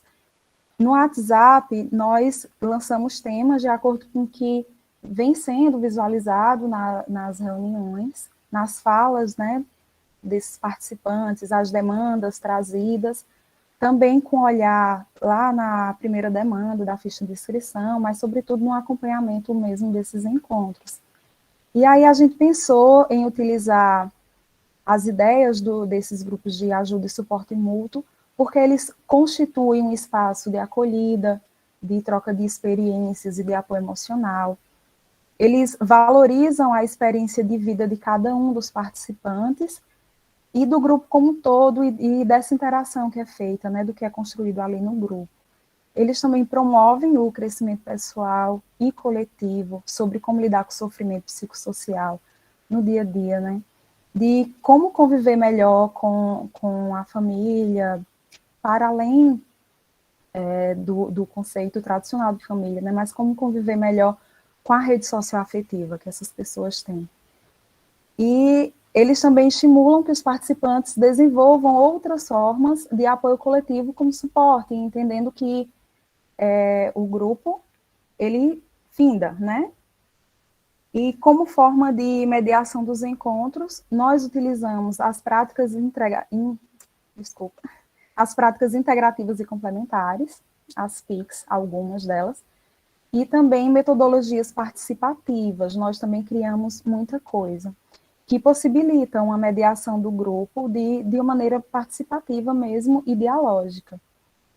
Nós vamos exibir aqui na tela alguns dos disparadores gráficos que nós criamos e como nós utilizamos de forma lúdica na mediação das vivências. E aí vamos conversando juntos sobre como é feito, como é construído, como está sendo construído o grupo de prosa, ele ainda está acontecendo. Então, gente, na verdade, começamos o grupo de prosa, né, propriamente dito, em maio de 2020, que foi quando a gente começou a pensar, né, foi necessário bastante tempo de reuniões para a gente acertar qual era a nossa proposta, né, com esse projeto, e também como a gente poderia adaptar as ferramentas de mediação para esse momento, para esse modo online. E aí foram quase 3 meses de conversa, de oficina, de construção dessas ferramentas e formação dos integrantes do núcleo e também dos colaboradores que a gente teve. E aí a gente fez a criação de uma arte, assim, de uma identidade visual, né, e que pudesse servir como um modo de identificação do grupo de prosa. E aí a gente utiliza um celular, né, que é o aparelho de comunicação remota mais comum, e dele saindo um conjunto de imagens que remeteria o que a gente queria passar, que é o acolhimento, o estar em casa, o sinal de internet, a imagem de Paulo Freire, remetendo à educação popular, né, e entre outras coisas. E o prosa, que aqui no Nordeste é sinônimo de conversa, veio com essa ideia de quebrar um suposto saber academicista que poderia haver entre os participantes, né, e trazer um lugar de participação e trocas mútuas, não tuteladas. E, por fim, o Redescobrindo Cuidados, que traz esse nome de redes, né, e também na perspectiva de reinvenção e resgate de formas outras de acolhimento e de cuidado que não fisicamente presenciais. E aí a gente teve 3 grupos durante os meses de junho a dezembro, e aí em cada um a gente teve um cuidado de criar uma identidade visual própria para cada um deles, né? É importante dizer que a gente tinha em cada grupo, em média, 6 encontros, e aí cada encontro tem uma duração de 2 horas, e durante a nossa apresentação a gente vai mostrar algumas das práticas integrativas, né, e complementares que a gente usou no grupo, mas que a gente não usou todas elas em todos os grupos. Isso era feito muito no que é que a gente identificava no grupo, qual é a necessidade do grupo, e bem nessa ideia de ação, reflexão e ação, né? Mas, enfim, no primeiro grupo, a gente teve uma aquarela, a gente nomeou o grupo de aquarela, nesse movimento de termos uma tela em branco, que poderia ser pintada com diversas cores, né? Cores que se misturam e cores que formam novas cores. No segundo, a gente teve a ideia de nomeá-lo, né, de xilogravura, o grupo da xilogravura, e aí a gente trouxe uma perspectiva de valorizar a nossa cultura e assinalar de onde é que a gente partia para receber as pessoas vindo de vários lugares do Brasil. Inclusive, nesse grupo, a gente teve um participante chileno, que participou dos outros grupos também, de alguns dos outros. E no terceiro, a gente teve o grupo Ciranda, que era partindo desse movimento de estar de mãos dadas, de círculo, onde os olhares eles se entrelaçam nessa horizontalidade, né? E aí, isso de julho a dezembro. E aí, quando foi esse ano, de março a maio, a gente já teve mais 2 grupos, e aí agora já como estágio supervisionado básico 1, inclusive eu estava nesse estágio, Fabíola também, e Rodrigo como colaborador, que a gente utilizou outros temas como farol e a colmeia. O grupo de prosa está acontecendo agora ainda, e a gente já está no segundo grupo do segundo estágio básico que ele é ofertado, né?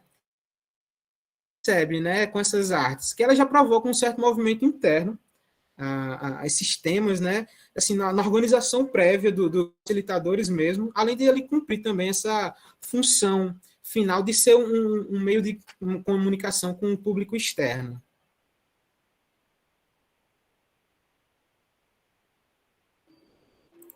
Uma das preocupações que a gente teve, né, e que a gente conversou muito, como o Zima falou, a gente passou uns 3 meses pensando como é que a gente poderia contribuir, né, naquele período onde a pandemia estava iniciando.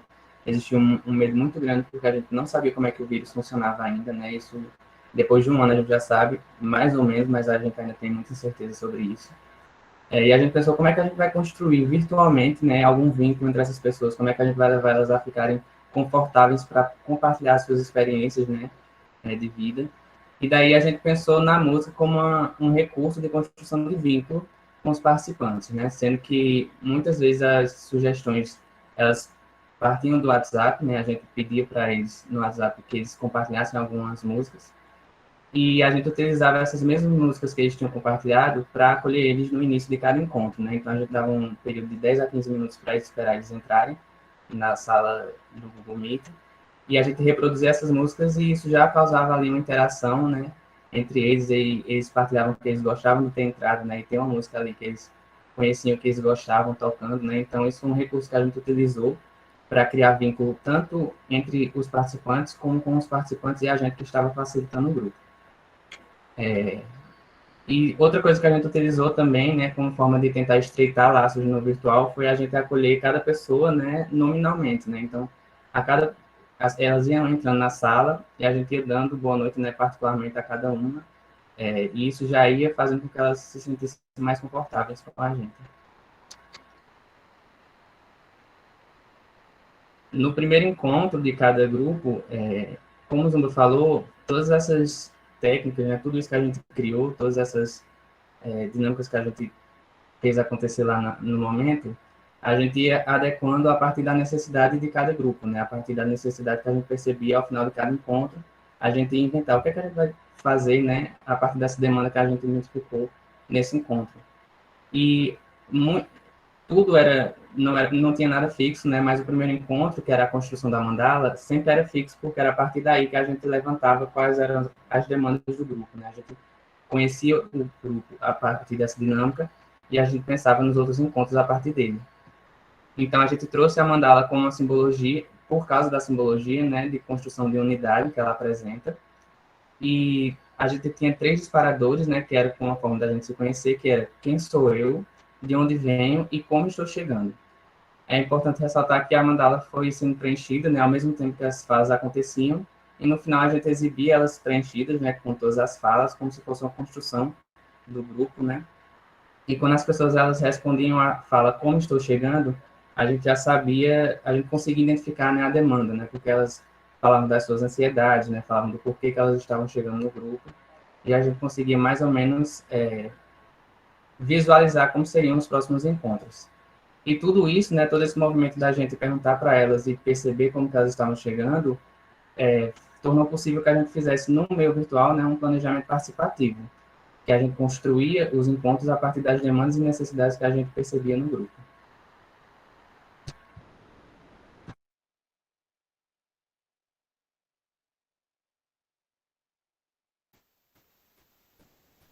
Temos aqui a tenda do conto, que foi uma das vivências, né, que nós tivemos. Acredito que a gente acabou tendo a tenda do conto em todos os grupos até agora. E a primeira imagem é a imagem convite, que traz aí a sócia de Jaqueline Abrantes e Lourdes Freitas, que são as idealizadoras da prática, o que muito nos honra, porque elas fizeram parte do nosso grupo de facilitadores nos primeiros grupos.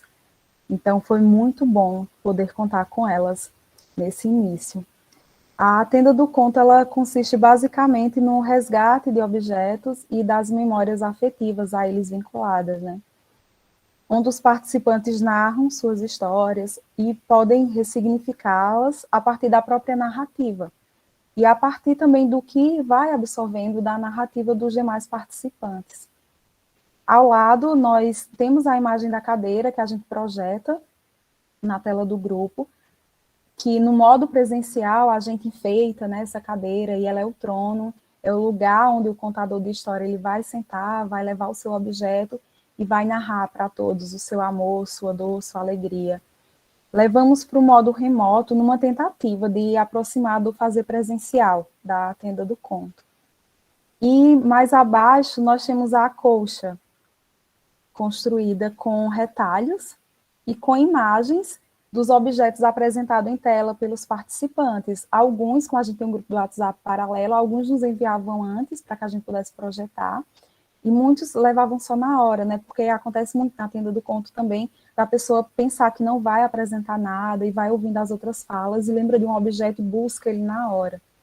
Então, os participantes mostram esses objetos na tela e a gente fica uma equipe separada, né? Fazendo print e construindo essa coxa enquanto vai acontecendo as narrativas. E aí, isso nos mostra que o MOOC digital, ele também tem suas construções próprias e possibilidades únicas de potencializar esses encontros.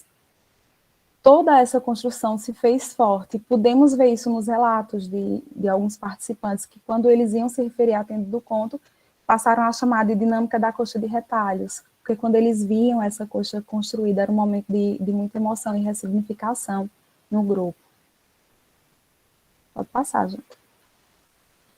A terapia comunitária integrativa, idealizada por Adalberto Barreto, né, nós buscamos acessar estratégias possíveis para lidar com as angústias e sofrimentos dentro das comunidades. E essa é uma função da TCI, né, da terapia comunitária integrativa. Tanto se tratando de comunidade no sentido geográfico, dando luz, inclusive, aos dispositivos sociais possíveis dentro da comunidade de cada participante, mesmo cada um estando num local distinto, quanto essa comunidade que nós formamos, essa comunidade virtual, que é ligada pela identificação, pelos atravessamentos das vivências e falas uns dos outros, das trocas que trazem esse movimento, a importância do resgate da cultura nesse momento. E tudo isso através de uma comunicação linear, como preconiza a obra de Paulo Freire, que nossas ações são sempre baseadas nisso. A TCI, ela promove ainda a construção de redes sociais solidárias e o vínculo afetivo, conectados e ligados uns aos outros por um fio em comum, né? Por esses sentimentos que atravessam, dentro de suas realidades, claro. Ela acolhe o sofrimento partindo de um lugar espontâneo e criativo, tem uma vivência pré-estruturada, mas que não é engessada. A gente vai manejando essa estrutura ao longo do encontro. E a TCI abriu espaço para a ressignificação de muitas histórias, e ela encaminha possibilidades para inquietações que são trazidas pelos participantes, né, e ajuda a cumprir essa função de suporte e ajuda mútua do grupo. E, além do convite que era feito para todos os encontros, né, com suas respectivas temáticas, a gente trouxe aqui um dos nossos TBTs, que é esse aqui de baixo, que se tratava de um vídeo de até 1 minuto, que resgatava, né, o que foi o encontro anterior e costurava as vivências, costurava as falas, os objetos, as produções artísticas que os participantes traziam. E do lado aqui a gente tem o potinho do cuidado, que era uma dinâmica que todos iam preenchendo, né, papéis, digamos assim, e com sugestões de autocuidado que poderiam ser aplicados no nosso dia a dia, e essa dinâmica também deixava sugestão de que fosse feito esse pote do cuidado em casa, com pequenas coisas. É muito interessante como as pessoas nesse momento falavam que, por exemplo, um cuidado para elas que elas não tinham era lavar o cabelo, que elas pararam de fazer isso, que elas se sentem muito bem nesse momento e aí não fazem mais. São pequenas coisas, como tomar um café também. E aqui a gente tem também a rede de cuidado, né, que é uma vivência que precisa, e precisa não, né, ela tenta trabalhar a autonomia, né, para além do grupo, como a Fabiola disse, que é um grupo que vai acabar, e como visualizar, né, os nossos apoios, sensibilizar os participantes nesse sentido de reconhecimento de sua própria rede e como acessá-las, né? E aí, como essa dinâmica ela precisava de um entendimento do conceito de rede de cuidado, a gente criou um vídeo, que é esse que está passando aí, a gente tirou o áudio, mas que fica rolando, e que explicava, né, aos participantes de forma simples, de forma lúdica, o que era essa rede de cuidado, e a gente enviava no WhatsApp, mas também mostrava no encontro, e aí tirava as dúvidas de como fazê-la durante o encontro. E aí, num primeiro momento, num primeiro encontro que a gente fez essa rede de cuidado, a gente fez um modelo que ia sendo preenchido lá na hora, junto com todo mundo, onde as pessoas poderiam ir falando sobre as pessoas, os lugares, os objetos, os serviços que compunham sua rede, como também os que não compunham ainda, mas que poderiam vir a compor, né? A gente também tinha essa perspectiva digamos, de futuro. E aqui já foi um outro momento que a gente fez da rede de cuidado, que foi a gente deixou mais livre. As pessoas iam construindo sua rede de cuidado da forma que queriam, na expressão artística, digamos assim. E a gente, nesse momento, até usou uma outra ferramenta digital, que foi o Padlet. E aí a gente pegava essas redes, né, a galera mandava as fotos para a gente, e a gente ia construindo esse mural junto com todo mundo sobre essas redes de cada um. E aí a construção dessa ferramenta é interessante porque ela se inicia, né, individualmente, cada um falando da sua rede, mas aí vai se complementando de maneira coletiva, né, a partir dos elementos trazidos por cada um, né, porque depois de construir a rede, a gente abriu espaço para cada um poder falar dela. E aí, aumentando essa rede de forma coletiva, né, ampliando as possibilidades desses pontos de apoio, inclusive contando também, a gente fomentava isso, né, em contar com os serviços de política pública. Uma outra prática que a gente construiu, né, ao longo do grupo de prosa foi o sentimentário, que é inspirado no curta que tem o mesmo nome, né, que é dirigido por Caio Mazzilli e Carolina Araújo. E é um curta que eu acho que algumas pessoas já conhecem, que é de uma criancinha, né, que ela pergunta ao pai o que é o manacá, que é uma florzinha, né, e daí ele fala, procura no dicionário, daí ele vai lá no dicionário e ele fala, não, mas a flor que eu tô vendo não é isso que tá aqui no dicionário, né. Então foi uma forma das pessoas falarem sobre aquilo que elas traziam, né, mas de uma forma muito particular, né, falando de como que aquilo atravessava elas. E essa vivência ela foi tendo modificações no formato, porque a gente foi adequando a depender da necessidade do grupo, né? Então a gente teve o sentimentário dos sonhos, né? A gente teve o sentimentário das conquistas. E esse exemplo também mostra que todas essas práticas, né, que a gente traz, tanto no modo virtual como no modo presencial, a gente pode adequar também, né? A gente pode fazer algumas modificações para que elas sirvam como uma forma mais adequada de mediação para aquilo que a gente está se propondo a fazer enquanto facilitador de grupo, né? Eu acho que isso é interessante de comentar. Aí tem uma imagem também, aí essa é a imagem do sentimentário construído, né? Que é um resgate de todas as falas que a gente colocava para esse comentário. E era sempre muito interessante, assim, essa coisa de fazer uma construção coletiva, né? E de dar um retorno de algo que foi construído ali naquele momento do encontro, foi uma coisa que a gente utilizou muito como recurso de grupo e que funcionou, né, para criar ali um laço entre aquelas pessoas que chegavam no grupo desconhecidos e que dentro da proposta do grupo a gente teria em média 6 encontros, né? Então, como era que a gente iria estreitar os laços dessas pessoas, já que a proposta era criar uma rede de suporte e apoio entre elas, né? Então, foi um recurso que a gente utilizou muito. 40 minutos passados nesse primeiro tempo.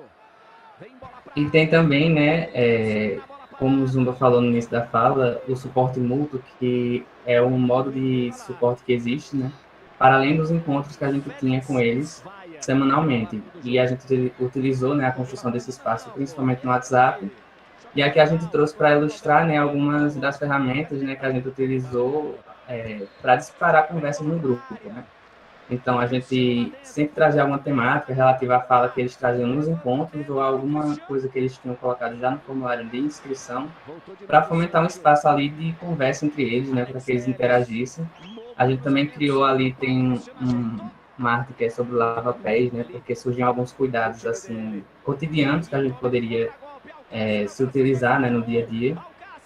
Principalmente naquele período a gente ainda está, né, mas naquele dia era mais forte essa questão de você precisar ficar em casa, né, isolado.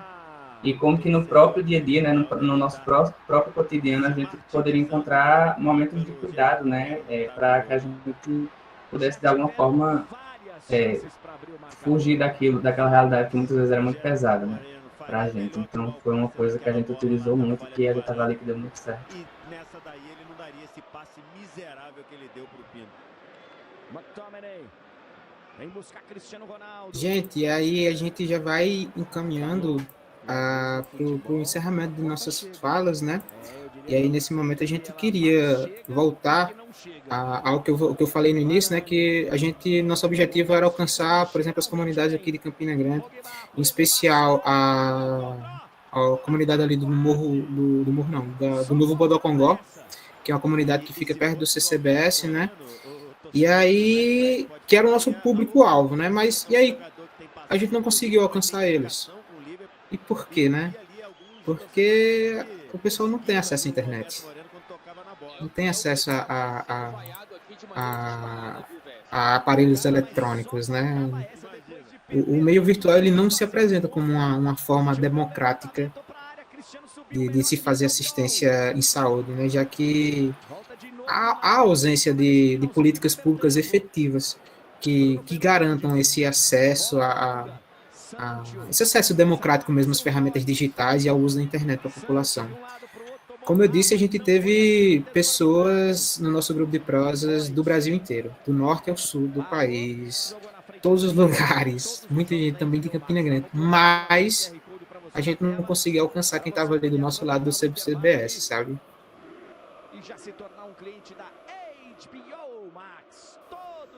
Temos e estamos tendo, né? O grupo de prosa ele continua acontecendo.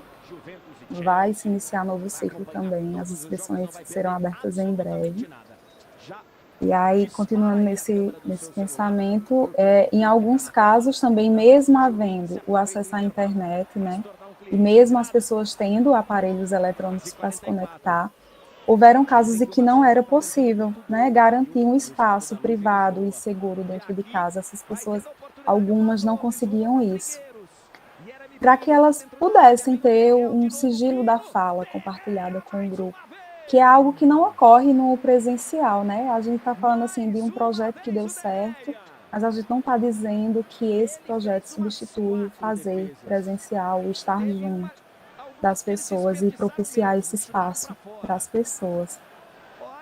E aí, como alternativa para essa limitação, a gente viu como possível e incentivou sempre lá no contrato terapêutico que a gente faz no início de todos os encontros, a partilha pelo chat, né, de quem não pudesse ou não quisesse naquele momento se pronunciar pela oralidade.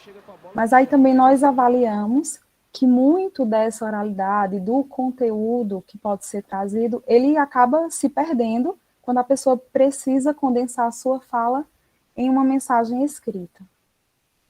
Mas aí, no entanto, no decorrer do grupo, né, nós percebemos como, sim, é importante ainda criar espaços acolhedores de fala e escuta, com o que temos dentro da nossa possibilidade, ainda mais no momento que nós estamos isolados em nossas casas, né? Abrandou um pouco, mas ainda estamos.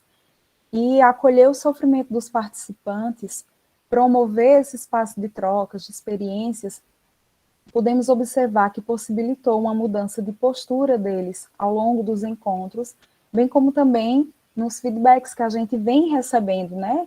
Tem pessoas que entram em contato conosco até hoje, a gente participou do primeiro grupo, e que também é possível participar novamente, né?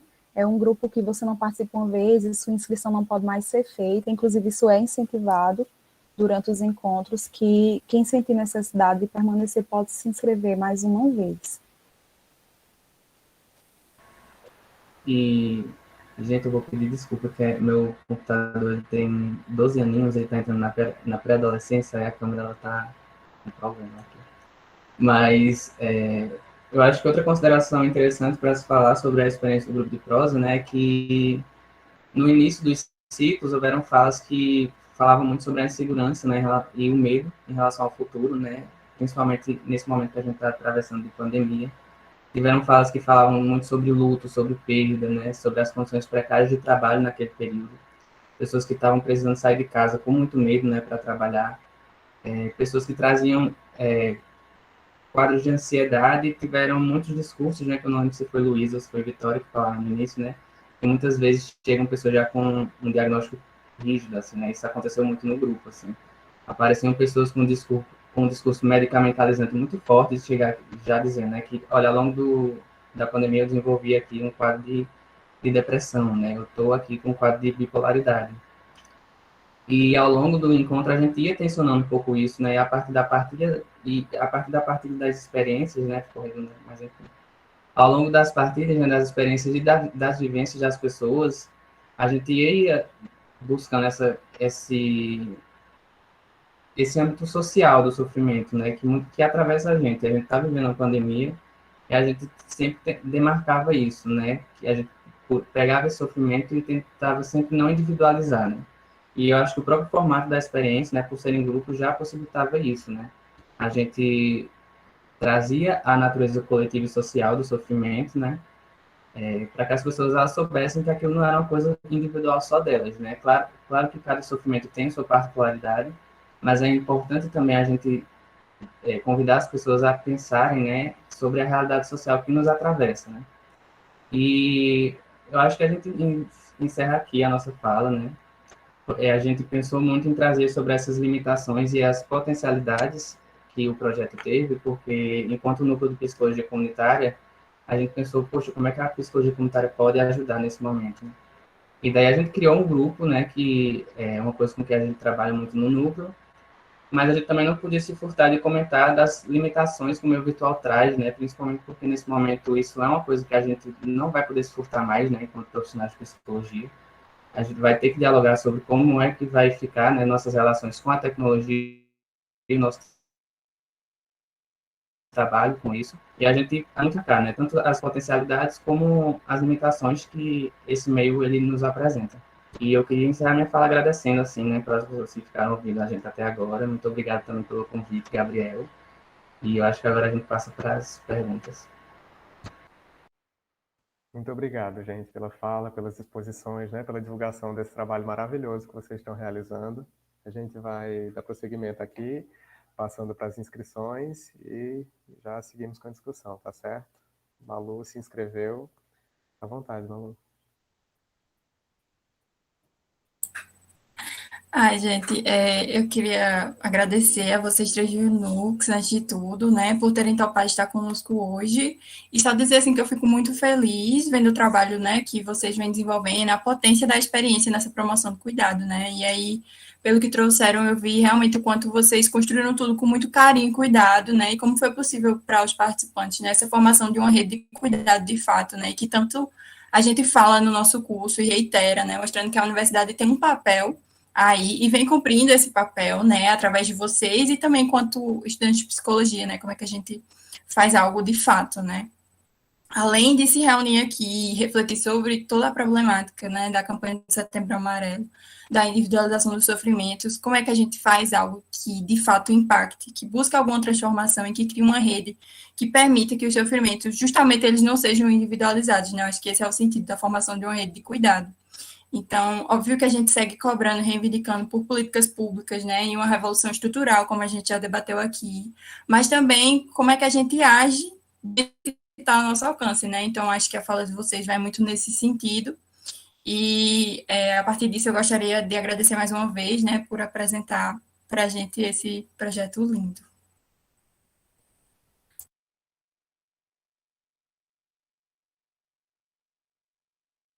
Obrigado, Malu. Vou trazer aqui um comentário que foi feito no YouTube, tá, gente? Que a Ana Luzia falou, né, que hoje o pessoal está tendo que fazer trabalhos grupais, nessa pandemia, está tendo uma dificuldade muito grande, né, nessa reinvenção da prática e tudo mais, para fazer algo que não se torne repetitivo, que não se torne cansativo, né, que não se torne maçante, mas que siga utilizando, né, da arte, dos recursos que a gente tem disponível para poder continuar promovendo isso, né? E aí reitero, assim como o Malu, a importância, né, da gente esbarrar e estar aqui conversando sobre iniciativas como a iniciativa de vocês, né, durante essa pandemia, porque vai no mesmo sentido, né, do que Luiz e Vitória já falaram sobre a margem, que é de que, no fim das contas, a gente não pode, né, simplesmente pegar tudo isso e resolver todos os problemas, né? A gente faz isso com políticas públicas, a gente faz isso com reformas estruturais, a gente faz isso com intervenções que realmente mirem na raiz dessas coisas, né? Mas enquanto a gente não pode contar com isso, sobretudo quando a gente fala, né, de um cenário político voltado para a precarização das instituições públicas, né, e dos serviços que são oferecidos à população, como é importante que a gente encontre resistência, né, em atividades como as que vocês vêm realizando e, enfim, né, ainda mais isso vindo, né, nascendo de dentro da universidade. E aí a gente vê de fato, né, o papel da universidade se cumprindo, essa abertura de fato, né, para o resto das pessoas, e não a gente simplesmente ficar se reunindo, conversando em pares sobre os mesmos temas, né? E, enfim, só queria agradecer mesmo a vocês pela exposição, pelo trabalho maravilhoso realizado e que não é de hoje também. Sei que tem muita gente aqui que está no começo do curso, ou então que não é da universidade. Então, reforço, minha gente, para acompanharem, né? Tanto o Nux quanto a Margem pelo Instagram. A gente já deixou o link aqui no chat, mas logo mais a gente coloca de novo para que vocês possam acompanhar isso. E, enfim, brigadão, gente. Brigadão, Fabíola. Brigadão, Zumba. Brigadão, Rodrigo, pelas falas. E, enfim, se alguém mais quiser colocar alguma coisa, gente, fiquem à vontade, viu? Mas brigadão pela participação e pelas falas, gente. Vocês são incríveis.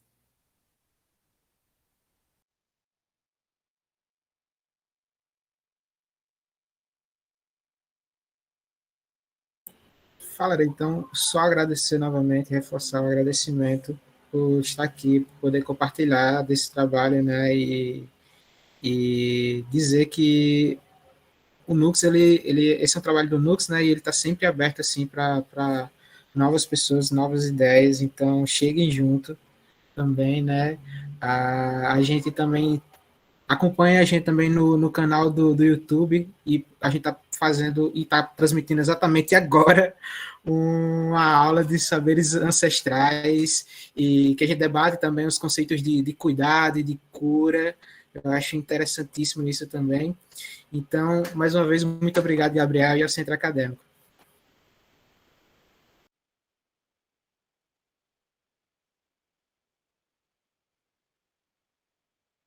É isso, gente. Só agradecer, né, para além das nossas convidadas, dos nossos convidados, a todos vocês que continuam aqui, né, acompanhando com a gente, que se fizeram presentes. É um momento realmente muito importante, né, para a gente, como eu falei no início, é uma alegria dupla ter todos vocês aqui, né, porque tanta gente está discutindo uma coisa que é muito importante para as nossas formações, para os nossos fazeres, mas também marca, né, o início dessa nova gestão, o primeiro evento que a gente está realizando, né, dentre os muitos que a gente espera contar com vocês novamente. E, enfim, a gente fica imensamente feliz com isso. Queria reforçar, né, isso que Zumba disse, que o NUC está transmitindo agora, nesse exato momento, a última aula do curso de Saberes Ancestrais e Práticas de Cura. Se alguém puder linkar aí, o pessoal do NUC puder linkar aqui no chat, né, vai até às 18 horas, então, gente, fiquem à vontade para aparecer por lá, para somar junto com isso também. Né? É uma das muitas intervenções, né, que o NUC tem feito, além das que foram expostas aqui. Enfim, um trabalho igualmente maravilhoso. Mas é isso, gente. A gente agradece demais, espera contar com todo mundo em muitos outros momentos. E é isso. Uma felicidade enorme. Se inscrevam no canal da gente no YouTube, certo? Vocês receberam o link por e-mail para a transmissão. Então, em outros momentos a gente vai estar por lá também. Então, para dar essa força, né? Se vocês puderem se inscrever, vai ser muito bom contar com vocês. Mas é isso, gente. Brigadão. Um cheiro para todo mundo. Que se alguém quiser ainda se colocar, falar alguma coisa, fica à vontade. Mas é isso, viu? Um cheiro, um abraço, se cuidem. Espero que todos fiquem bem e até logo.